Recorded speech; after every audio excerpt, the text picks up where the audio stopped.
Ola, papadores e papadoras de libros. Eu son David e son profesor de música.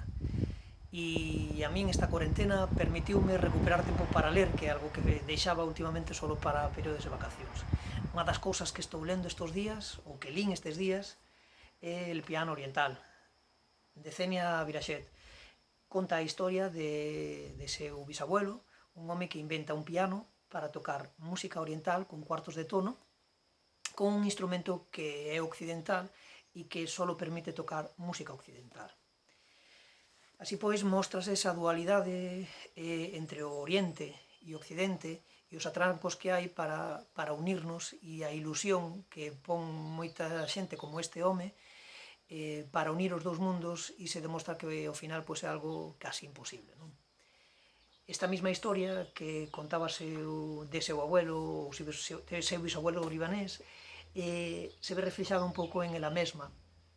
Unha muller que se dedica a estudiar Belas Artes en Beirut, e o mundo de Beirut antes da guerra é o mundo de seu bisabuelo, o mundo de Beirut despois da guerra é o mundo dela, e ela vaise a Francia, consigue as dúas nacionalidades, pero sigue sin sentirse completa en ningún dos dous sitios. Non? Para os franceses sempre vai a ser a libanesa, e para os libaneses sempre vai a ser a francesa.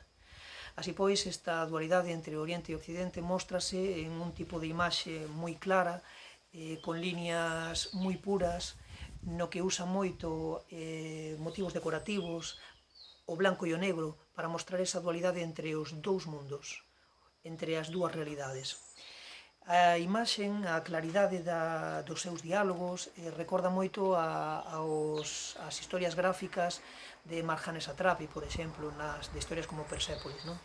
E ten un uso moi curioso da onomatopeia, porque non son os mesmos sonidos para reproducir sons os que usa o árabe que os que usa o francés. Entón, esta dicotomía entre os dous mundos está presente ao longo de toda a obra, así como un montón de referencias a infinidade de detalles sutiles musicales que hai que adentrarse un pouco na historia para poder descubrir. Así que deixo vos esta recomendación para este tempo de cuarentena e espero que sigades lendo moito.